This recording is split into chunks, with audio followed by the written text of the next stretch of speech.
And it's really cool because and we can get into the ending now, but when you get into the last episode with the whole battle, the two people who had to change and did are the ones that saved the day and change everything. And also the people that didn't go, which is Vi and Jinx, got that reconciliation. Yeah. And reconciled through back to back against the evil forces. What I think is so interesting. It's so cool. They didn't need to do that to get into a different alternate reality, but they did it on their own in the own world without that help of that. Well, I feel like their motivations have been there from the beginning. They've been living in the unders. They've always been striving, especially Vi. She's like, why do we got to live down here? Yeah. But and then when she becomes part of like the soldiers or whatever, she gets kind of a taste of what that's like, and she realizes we all need to be working together. Like we can't be up versus down anymore. Savika gets the same way the girl with one arm. Yeah. Well, I think what's so interesting is you follow those two sisters on the bridge, and you see what the fighting down there takes from them. And you get her in the first season trying to find Powder, trying to reconcile things with her. And it ends with Powder saying, no, I'm Jinx. And she sits down on Silco's throne. And in the last episode of season 2, her and Echo come in best friends she's sitting on a throne with all her colors. I love her outfit just so much. runs up, looks at Mbessa like, what's up? Yeah, she's got like the hood on. Yeah, she's got her crown. Yeah, she's cool. Silco's daughter in every way, and you can't forget of us. And then the firelights come out, and they turn. Gosh, they're so cool. The fighting scenes are so amazing, but they change the course of that battle, and that has happened in history so many times, where one person shows up or a few people show up, and it turns the course of the battle. The tide, yeah. And I think everybody's like, "Hey, we got to work together to go against Mbessa," and then Mbessa is taken down. And those two sisters, yet again, that's how we end. We end with those two sisters having to let each other go. Yeah. And in so much of a sense, Vi did save her. And yet she saved Vi. Jinx also got what she wanted to. Yeah. Right? Her piece was like ending it, I guess. I don't know. Well, I think her piece is, if I'm going down, let there be a reason I'm going down. Right. And she even says, I'm always with you, sis, before she lets go. And there was probably no saving Vander anymore. Well, there's no saving Vander, who's now Warwick. He's beyond help. But also, she realizes the platform that Vi's on is going to fall if they keep holding on, because the weight is going to break it. Yeah. And she lets it. Now, people debate. What's that movie, Vertical Limit? Where he's like, you gotta cut the line, you're gonna fall. And they do that. Well, and I think what's interesting is people debate whether Jinx really died, because you see that shimmer. Yeah, you see the shimmer. So she could have been sucked into a portal. I don't know.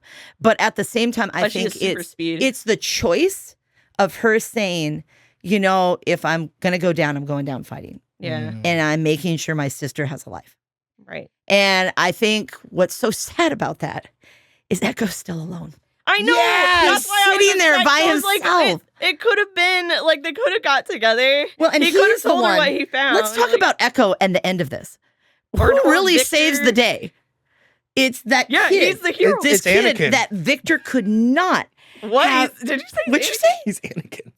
No, he's not. Now this is hoverboarding. No, he's not. No. I'm joking. No, but what's so great is you have this kid that's given his all. He doesn't probably plan on living.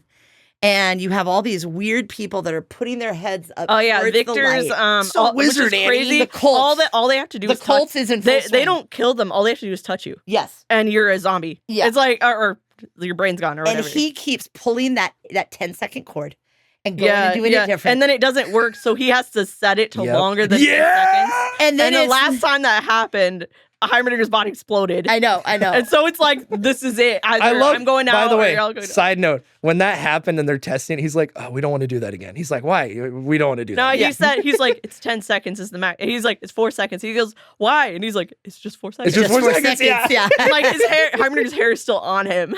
Yeah. It's like, oh my God. Right? He like exploded. Yeah. It's horrible. But what I think is so interesting is you have this kid that really doesn't think he's going to get out of it.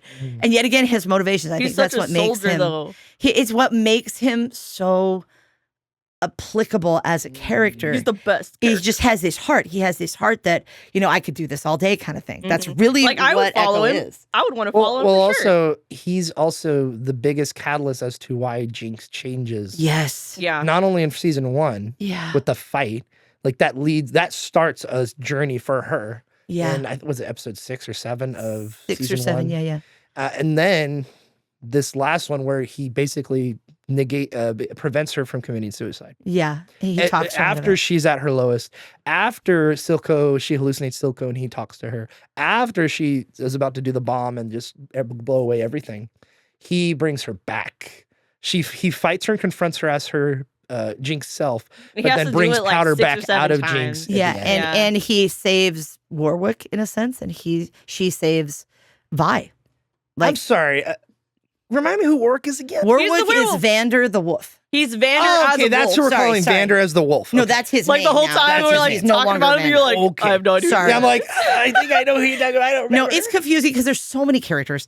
But I also think like that is my favorite scene in the entire series is when he's pulling that cord and he's trying to stop it. And he's trying. All right, go ahead and talk in your mics. Okay, hello. Hello. All right, perfect. All right, cool. So you said who's Warwick? So Warwick, you guys explained who Warwick was.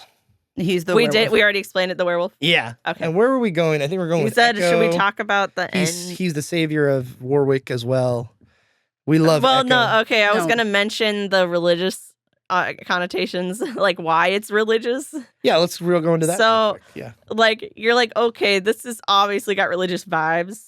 What did I write? Religious vibes. It does, because man, it's got some religious vibes. Where's said we're the got some 1960s. Hinduism in there, man. Got some 1960s. Have you ever seen Sweet Charity, where Sammy Davis Jr. has the Church of Coolness?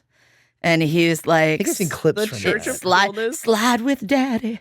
And he's like, come to me. Oh and he goes, all you cool cats, don't take a blunt if someone else. What?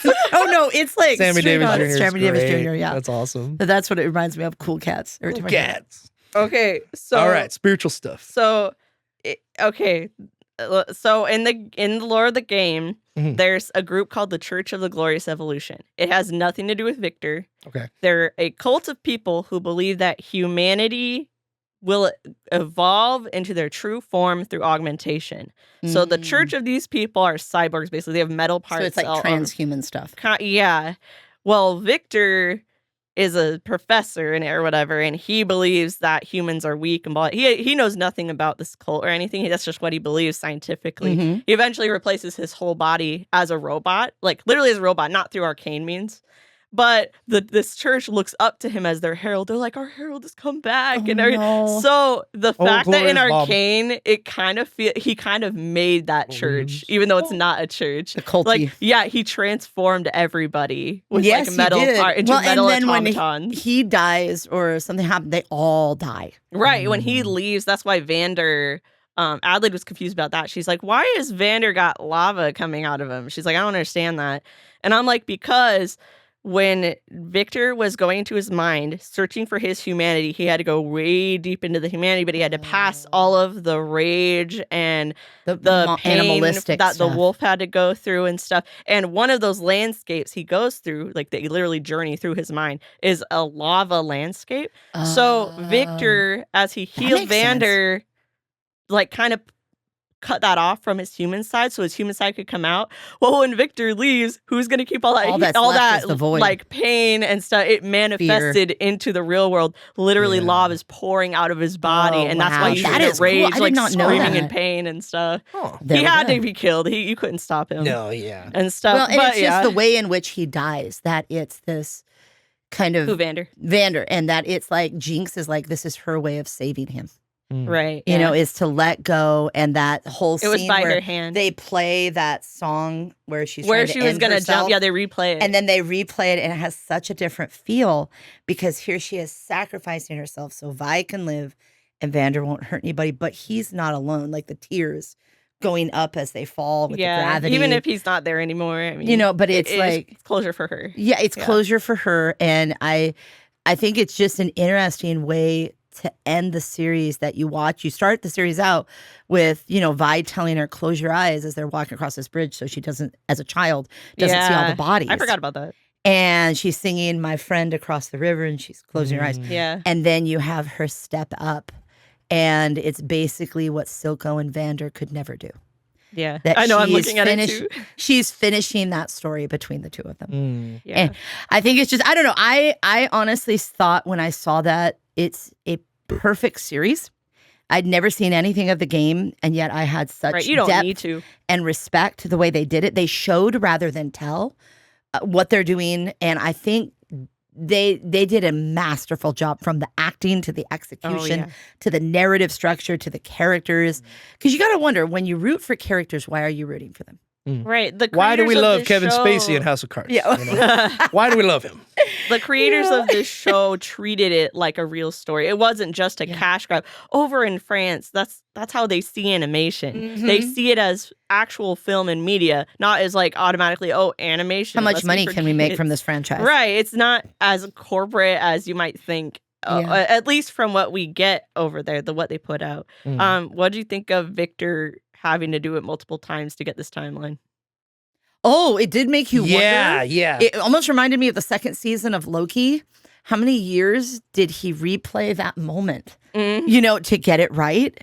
And when he's trying to run out and he gets noodled or whatever. Yeah. But then I also that was bad. I also think, like, with Victor, it's that quest for perfection. And what does he tell Jace in the end? Perfection is lonely. Right. And that was the one thing he never wanted to do, was be alone. Mm-hmm. And I feel like there's such depth of empathy in the characters and the way they're brought across that you really feel what they're saying. And I really haven't seen a lot of animation that can do that. Yeah. And it's such almost like a Shakespearean level of the it's way. Like really smart. Yes, and the stakes are high. Yeah. And it's just amazing. Like, I was so blown away, and I love it when a series can take me somewhere and I'm like, I don't know how this is going to end. Yeah, exactly. I know we were like, they gotta wrap this up. This is the last episode. Yeah, yeah, exactly. And also, they not only did it they executed it well, but they did it in a very satisfactory way. Like, there's still lots of loss, lots of this, lots of that, but it's really satisfying and it's entertaining too. They do a really good job executing. Yeah, for a show that didn't get another season. They had to wrap it up in season 2. Yeah, they should have done a third season.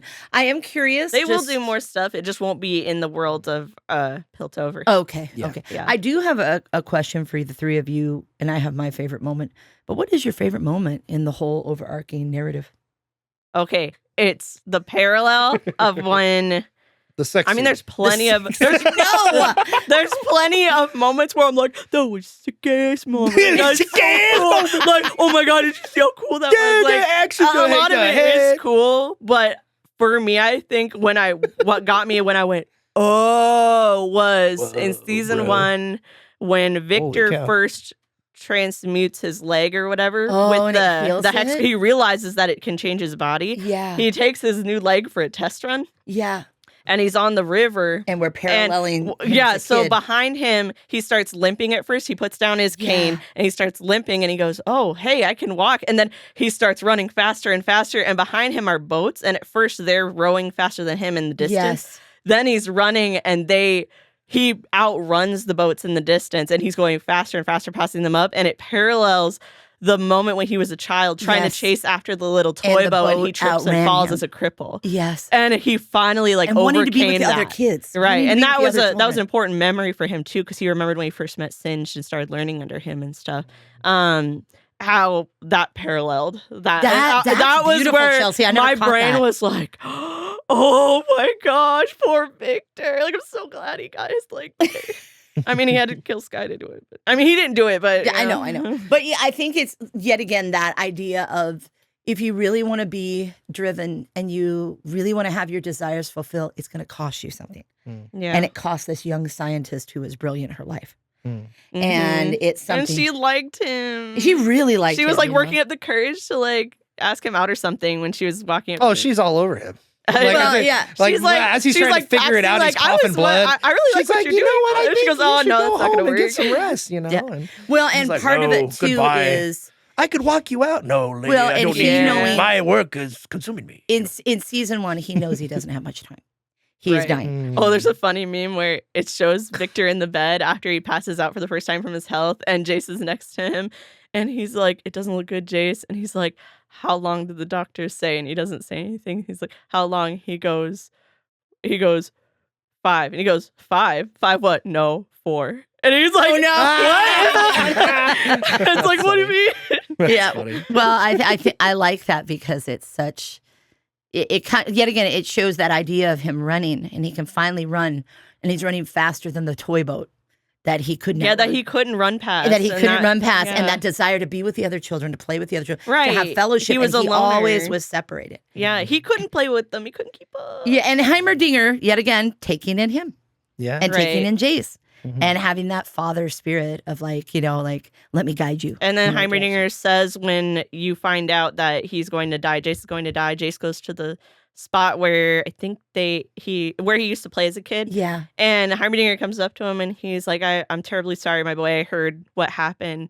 And he's like, what does Jace say? I can't remember what Jace says. And then Heimerdinger says it's a sad fact that the pupils that burn brightest, the stars that burn brightest. The stars that burn brightest burn out the quickest. Yeah, that's from a romantic poet. Yeah. Because so many of them died young of tuberculosis, drowning in a lake or whatnot. Yes. Yeah, but it's true. Brilliant minds. What about you, Jake?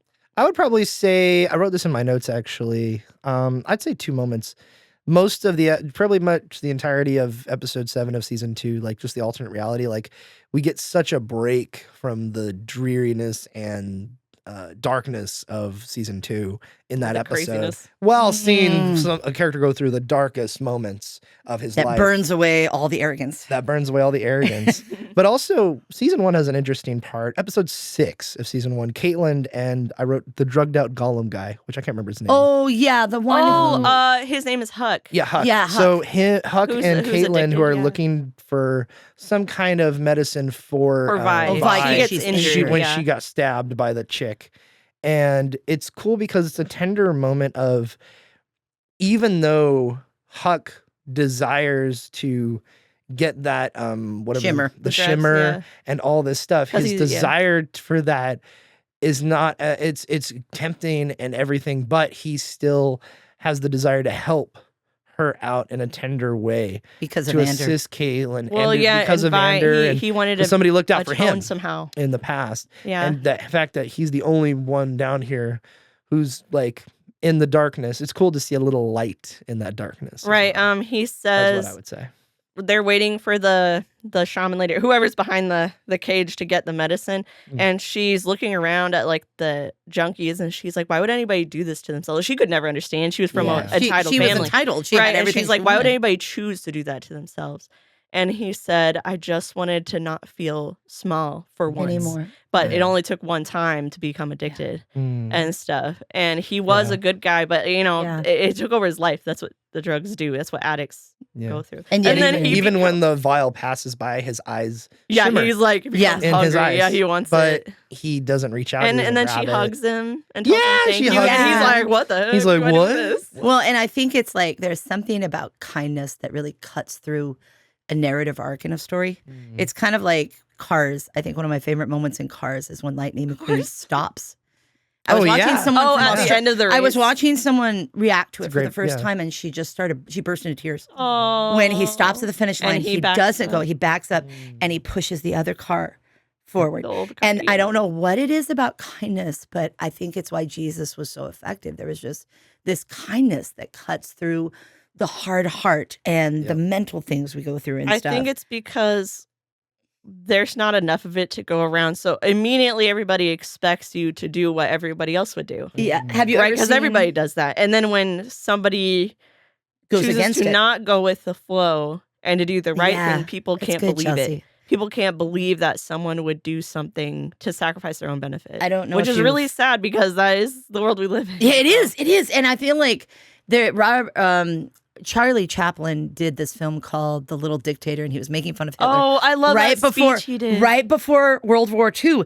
And he does that speech that says, right now we need kindness more than anything. Yeah, we must lead with kindness. Yeah, And we must lead It's with such a good kindness. speech. And he's like, don't become machine men with machine minds. Right. Let other people treat you badly and manipulate you into doing stuff. And he's like, you're not screaming this into a machines, you're microphone. men. And he's doing it like a dictator. Yeah, he's really But like, it's the opposite of Hitler's message. yeah. And it's very, and if you ever get to see Chaplin, the movie that Robert Downey Jr. they're is in, great. he does Yeah. a really Yeah, good job. even if you don't watch the whole movie, just watch that. Just watch scene. that speech. It's so he does good. he won the It's award really for moving. it. Yeah. Because Chaplin had a tragic life. Yeah. But I think what it is that really reminds me of post-COVID and the world we're living in now, where everything is political and everybody's mad at everybody all the Yeah, everything time. has to be And I feel like political. you need to combat that with kindness.